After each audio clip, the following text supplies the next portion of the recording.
babaeng yun, paano ko ba sasabihin? Isa siyang babae na parang puting lili. Napakalinis niya. May mahabang buhok. May mga matang para bang nangungusap at kumikinang. 1945 noon. Mga panahong halos araw-araw may bumobomba sa mga syudad ng Japan. Kaya kaming mga matatanda na mga bata pa noon, kinailangang malayo sa aming mga pamilya at lumikas sa malalayong layon. Kasama ng mga guro at mga mag-aaral. Student evacuation ang tawag doon. Wala kami noong alam sa kasalukuyang nangyayari. Sa pilitan kaming humukay ng mga kuweba, sa pilitan kaming pinagsaka. Lagi kaming ginugutom noon. Sa palagay ko, hindi nyo pa nararanasan kung paano magutom. Isang hapon, sa tabing ilog habang nagtatakip silim, nakilala ko ang babae. Wala siyang sinabi kahit isang salita. Ang nakapagtataka, na iparating niya ang nararamdaman niyang pakikiramay at tumagos ng malalim yun sa puso ko. Wala siyang sinabi, basta may inabot lang siyang tsokolate. At nawala na lang siya kasabay ng paglubog ng araw. Ang lasa at sarap ng tsokolate yun, naaalala ko pa rin hanggang ngayon. Napakagandang kwento naman. Nalaman niyo bang pangalan ng babae at kung saan siya nakatira? Yun na ang una at huling pagkakataon na nakita ko yung babae. Ganun po ba? Nasaan na kaya siya at ano kayang ginagawa niya? Yan din ang tanong ko eh. Gusto niyo po bang makita siya uli? Aba oo naman, Nobita. Sino naman? Yung magandang babae na nakita noon ni Papa bandang hapon sa tabing ilog. Bulaklak daw po siya para siyang puting lili. Parang puting lili? Bandang hapon sa tabing ilog? Papa? Sino yung babaeng parang puting lili, ha? Nako, wala yun, Mama! Ano sinasabi mo? Wala lang yon! Wala lang yun! Babaeng parang puting lili. Siguro napakaganda niya talagang babae. Tama ka, siguro nga. Mas maganda sana kung nakunan siya ni Papa ng litrato. Sayang naman. Hindi naman lahat ng tao meron ng camera ng panahong yun, Nobita. Alam ko na! Kunan natin siya ng picture! Sino naman? Eh di yung babaeng parang puting lili. Ano? Gagamitin natin ng time machine at kukunan siya ng picture. Oo nga, kukunan natin siya ng picture at ireregalo kay Papa. Dinala mo ba ang camera? Oo! 1945 tayo na!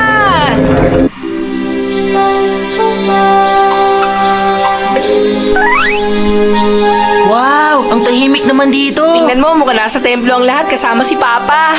Para tuloy nakakailang na makikita ko si Papa nung kabataan niya. Halika na! Sige!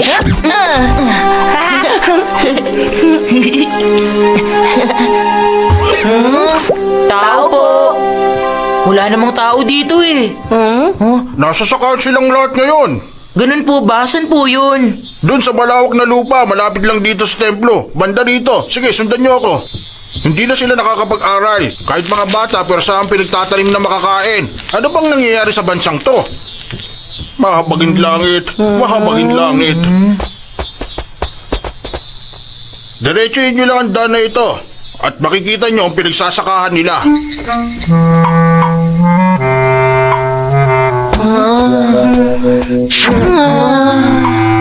Ang init naman.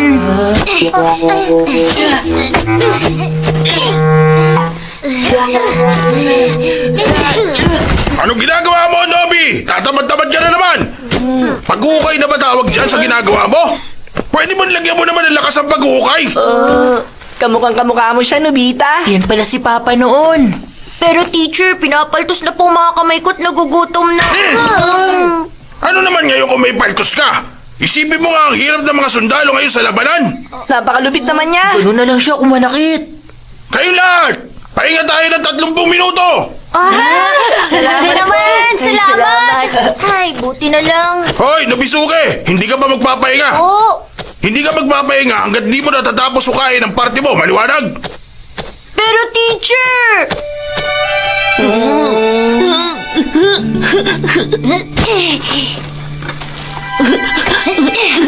Kawawa naman, hindi ko kaya manood. Hindi ko na kaya. Papa! Ayos ka lang, Papa! Anong gagawin natin? Dali natin siya sa lilim. Kaya mo yan, Papa. Magpahingahin muna natin siya dito sandali. Pero kung matutulog lang siya dito, pagagalitan naman siya ng teacher niya. Huwag ka mag-alala, Nobita. May naisip akong paraan. Heto, ikaw na muna pumalit kay Papa. Ano? Paghuhukain mo ako? Kaya ko kaya to? Oo naman, teka sandali lang. Ang super gloves! Isuot mo na itong super gloves at wala ka ng problema sa pagtatrabaho.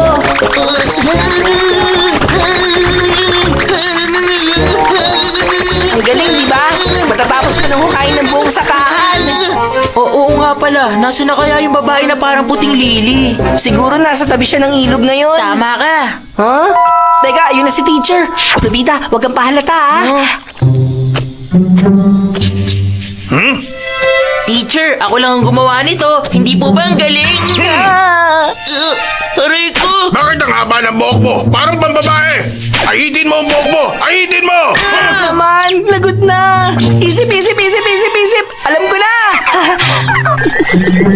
Ang Rocky Hat. Magaling, Nobi! Patapos ka na sa trabaho mo.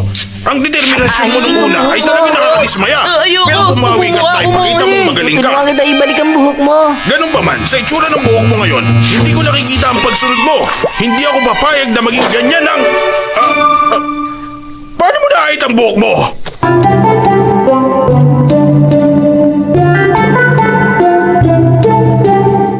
Si Nobby lang ang gumawa ng lahat ng to. Ang galing niya. Ang sipag naman ni Nobi. Magaling! Ganito nga dapat ang itsura ng isang batang hapon. Mga bata, dahil tapos na ni Nobi ang lahat, tapos na rin ang pagtatrabaho natin sa araw na ito. Salamat naman. Salamat po. Nahalagot na, nakatulog ako. Paano na, pagagalitan ako ni teacher nito. Wala nang paraan, tatakas na lang ako dito. Saan kaya ako pupunta? Pero kailangan kong makalayo. Sandali. Nawala na si Papa. Baka nasa tabing ilog na siya.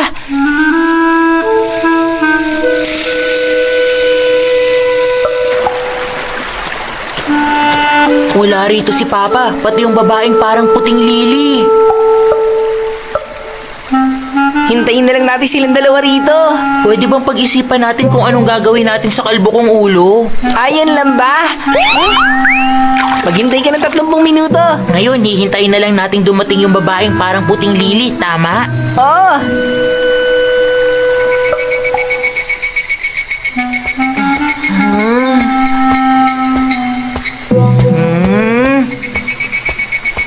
Nobita, huwag kang lalayo. Pero malapit ang lumubog ang araw, wala pa sa kanilang dumarating. Nag-aalala ako baka...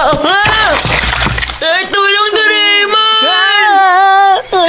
Doraemon, hindi maalis ang amoy. Gumawa ka ng paraan. Tulungan mo naman ako. Paano ba? Meron akong deodorant. Lumapit ka dito. Ang dami mo naman nilagay. Isa naman mga may ka, di ba? Ang lamig naman. Basa pa ang damit mo, Nobita. Hahanap ako ng pwede mong maisuot. Sige, salamat. Oh! Si Papa!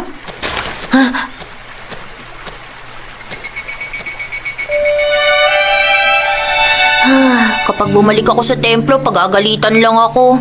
Mama, sinubukan ko naman po. Palagi na lang akong gutom. Sana mamatay na ako.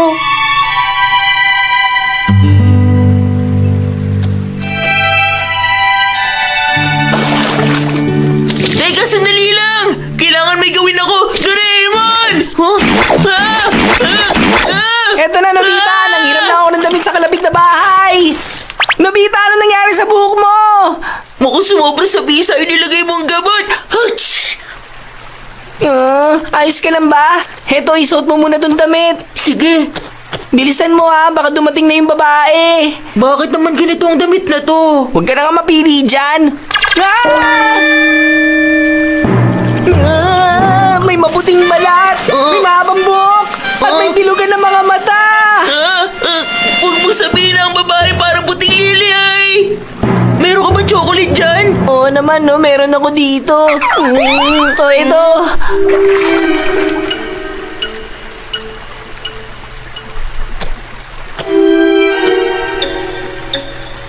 Ha?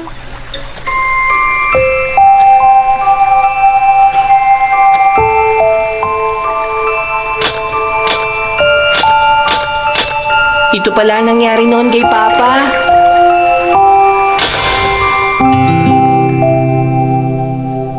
Nakakuha tayo ng picture pero... Tama. Kung ikukumpara ko siya sa bulaklak, para siyang puting-puting lili. Napakagandang kwento. Ay, isa lang naman yung nakakatawang kwento. Hayaan na lang natin ang masayang alaala ni Papa, Doraemon. O sige,